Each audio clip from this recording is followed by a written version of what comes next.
আমার বুবু একজন সুন্দরী এবং চরিত্রবান ছিলেন। আমার বুবু আমার লেখাপড়ার খরচ জোগাড় করার জন্য একটা বড় মালিকের বাসায় কাজ করতেন। একদিন মালিক বুবুকে ফ্রিজে রাখা খাবার খাওয়ালেন বুবুর অনিচ্ছায়। তারপর বুবু জ্ঞান হারিয়ে ফেলে। অজ্ঞান অবস্থায় মালিক বুবুর সাথে বাকি ঘটনাটি গল্পতেই বলছি। আমার বুবুর যখন বিয়ে হয়ে যায়, আমি তখন ক্লাস 9-এ পড়ি। স্কুল থেকে ফিরে শুনি আজ বুবুর বিয়ে। আব্বা আমাকে বললেন, শিবু, ঢাকা থেকে মেহমানরা আসবে, তুই এক ছুটে বাজারে যা, আফজালকে বল তার ডেকোরেশনের চেয়ার পাঠাতে। আমি এক দৌড়ে বাজারে চলে গেলাম। আফজাল চাচাকে যখন সব বলছি, 2টা প্রকাণ্ড গাড়িকে বাজার পেরিয়ে আমাদের বাড়ির দিকে যেতে দেখলাম। আফজাল চাচা বললেন, আরে, অনেক ভালো ঘরে বিয়ে হলো তোদের, অবস্থা এবার ফিরবে। বুবুর কি সত্যি ভালো বিয়ে হচ্ছে আমি জানি না। আমি শুধু জানি বুবু চলে যাচ্ছে আমাদের বাসা থেকে। তারপর কি হবে? কে আমাদের খাবার মেধে দেবে? কে আমাকে চুপি চুপি তার মাটির ব্যাঙ ভেঙে আমাকে মেলায় যাওয়ার টাকা দেবে? বুবুকে ছাড়া যে আমার জীবন চলতে পারে, আমি সেটা কল্পনাও করতে পারি না। কলেজের এক প্রোগ্রামে আমার সুন্দরী বুবুকে দেখে নাকি দারুণ পছন্দ করেছে এক বড় লোকের ইঞ্জিনিয়ার ছেলে। তার চাপে পড়েই তার পরিবার রাজি হয়েছে এই বিয়েতে। নইলে আমাদের মতো মধ্যবিত্ত ঘরে এত বড় আত্মীয় হবার কথা না। সবাই বলাবলি করছে বুবুর কারণে এবার আমাদের ভাগ্য ফিরবে। আমার জন্মের সময় আমার মা মারা যান।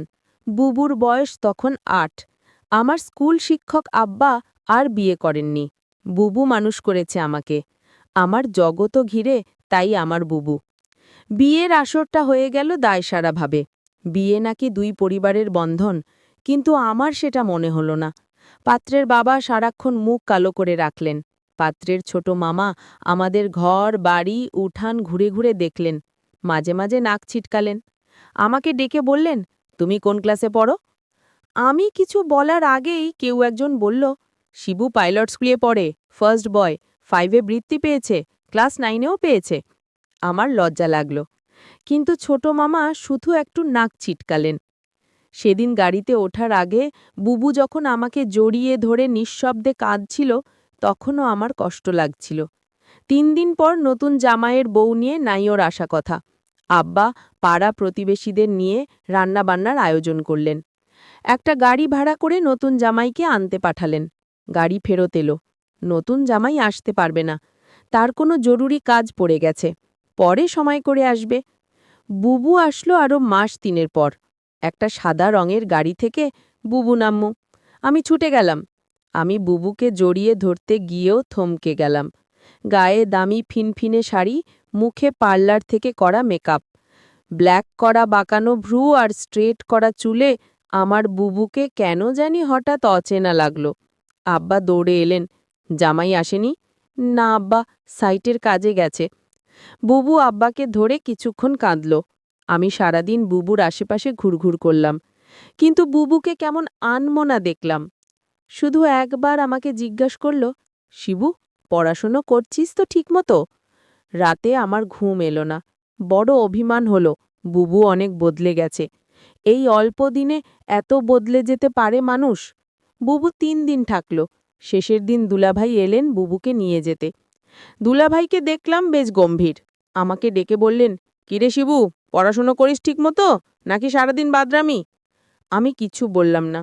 দুলাভাই আসার পর থেকেই বুবুর মুখটা কালো হয়েছিল। কারণও দেখলাম তার। আমাদের সামনেই কপাল কুঁচকে 2 বার বুবুকে ধমক দিলেন দুলাভাই। বুবু চলে যাবার পর সেই রাতে আব্বা আমার ঘরে এলেন। অপরাধীর গলায় বললেন, শিবু, তুই তো অনেক বড় হয়ে গেছিস, বলতো, তো আমি কি কোনো ভুল করলাম? আমি হয়তো সত্যি বড় হয়ে গেছি। মনের কথা চেপে বললাম, কেন সেটা বলছেন? বুবু অনেক ভালো আছে। কিন্তু আমি ঠিক জানি আমার বুবু ভালো নেই। বুবুর হাতে কালশিটে দাগ দেখেছি। আমার হাসি খুশি বুবু কেমন গুটিয়ে গেছে মাত্র 3 মাসে। এর ঠিক 1 বছরের মাথায় আব্বাজান মারা গেলেন। আমি একা হয়ে গেলাম। পাড়া প্রতিবেশীরা বুবু দুলাভাইকে চেপে ধরলেন আমাকে নিয়ে যাবার জন্য। বুবু উৎকণ্ঠা নিয়ে দুলাভাইয়ের মুখের দিকে তাকালো। দুলাভাই কিছুক্ষণ ভেবে বললেন, শিবু চলুক, কাজে লাগবে অনেক। কাজেই আমি আমার বই খাতা নিয়ে বুবুর বাসায় উঠলাম। দুলাভাইয়ের পোস্টিং তখন আমাদের গ্রামের কাছেরই শহরে। ছোট ছিমছাম দুরুমের বাসা, আমি এক রুম ভাগে পেলাম।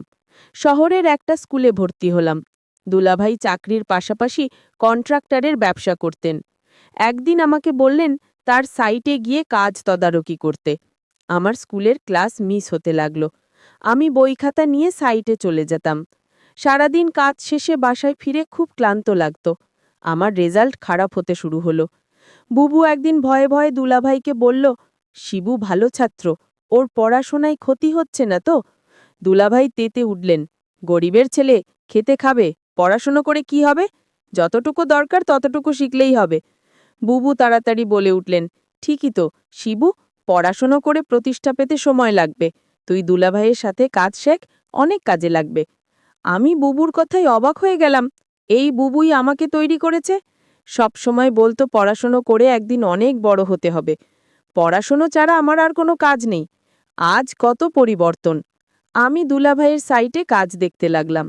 ক্লাস 9-এর একটা কিশোরের জন্য নিশ্চয়ই খুব সহজ কাজ না, কিন্তু আমি শিখতে লাগলাম, সাথে পড়াশোনাও করতাম সাইটে।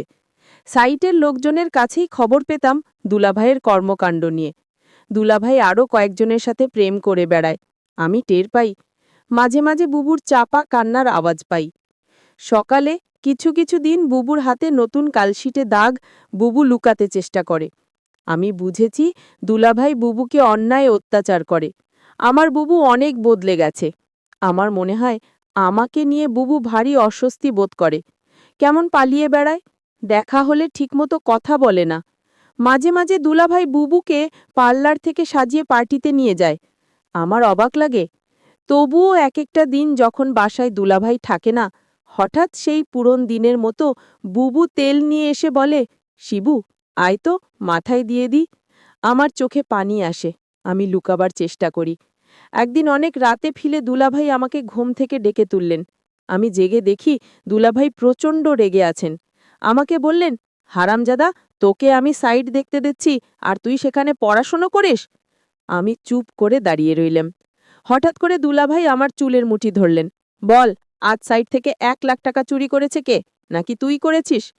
আমি অবাক হয়ে গেলাম। সাইটের টাকা পয়সা সংক্রান্ত কোনো কিছুর সাথেই আমি জড়িত না।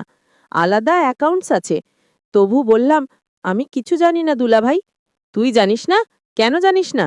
তুই এর সাথে জড়িত, শিওর? আমার খেয়ে আমার সাথেই দাওতাবাজি? দাঁড়া। দুলাভাই তার বেল্ট দিয়ে আমাকে মারতে আরম্ভ করলেন। আমি সারা জীবনে কখনো মার খাইনি। পরিবারের আদরের মানুষ হয়েছি। স্কুলে ভালো ছাত্র হওয়ায় স্যারেরা অত্যাধিক স্নেহ করতেন। আমি দেখলাম বুবু পাথরের মতো দাঁড়িয়ে আছে। দুলাভাই একসময় ক্ষান্ত হয়ে চলে গেলেন। আমি সারা রাত বিছানায় শুয়ে কোঁকালাম। চেষ্টা করলাম মুখ দিয়ে শব্দ না করতে। আব্বা মৃত্যুর আগে বলেছিলেন, শিবু, পুরুষ হয়ে গরিব ঘরে জন্মাইছিস, সামনে অনেক কষ্ট আসবে, শক্ত থাকবি, কখনো কাঁদবি না, পুরুষদের কাঁদতে নেই। পরদিন সকালে আমার ঘুম শরীরে হালকা জ্বর নিয়ে উঠে দেখি বুবু বসে আছে আমার শিয়রে। শিবু, উঠতে পারবি? আমি মাথা নাড়লাম, হ্যাঁ। তাহলে চল। তাকিয়ে দেখি বুবু একটা ব্যাগ গুছিয়ে রেখেছে। আমি বললাম, কোথায়? বাড়ি ফিরে যাব। চল, তুই আবার ভালো করে পড়াশুনো শুরু করবি। আমি দরকার হয় বাসায় কাজ করব। দুইজনের একটা ব্যবস্থা হয়ে যাবে। আমি অবাক হয়ে তাকিয়ে রইলাম। বুবু আমার জন্য তার স্বামীকে ডিভোর্স দিয়ে চলে এলো এবং সেই বাড়ি থেকে চিরদিনের জন্য চলে এলো।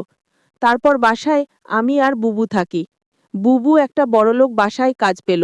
তাদের কাপড় ধোয়া, রান্না করা ইত্যাদি তাদের কাজ করতে হবে। মাস শেষে যে টাকাটা পাবো সেই টাকা দিয়ে আমার লেখাপড়ার খরচ আর পরিবার চলে যাবে। বুবু যে বাড়িতে কাজ করে সেই বাড়ির মালিক বুবুকে একদিন বলেছিল, তোমার যত টাকা দরকার আমি দিব, তুমি শুধু একটি কথা রাখো। বুবু বলল, আমি বাসায় কাজ করি, এটাই আমার চলে, অতিরিক্ত টাকার আমার দরকার নেই। বুবু বুঝতে পেরেছিল বাসার মালিকের চরিত্র ভালো না। তারপরও বুবু এই বাড়িতে কাজ করে যে টাকা পেত সেটা দিয়েই আমাদের মাস চলে যেত। মালিকের বাসার সবাই একদিন কোথায় ঘুরতে গেল, শুধু মালিক বাড়িতে ছিল। মালিকের নাম আসান আলী। বুবু বলল, আজ তো বাসায় কেউ নাই, তেমন কাজও নাই, তাহলে আজ আমি চলে যাই। মালিক মালিক তখন বলল, শোনো, অনেক কাজ পড়ে রয়েছে। কি কাজ পড়ে রয়েছে মালিক? মালিক বলল, বাসায় কেউ নাই, আমার দেখাশোনা কে করবে? আমি বলেছিলাম, ও তাই তো। মালিকের জন্য রান্না করলাম, ঘর পরিষ্কার করে মালিককে খাবার দিয়ে বললাম, রাত অনেক হয়েছে, আমার ছোট ভাইটা চিন্তা করছে, আমি এখন যাই। মালিক দমক দিয়ে বলল, এই মেয়ে, তুমি এই বাড়ির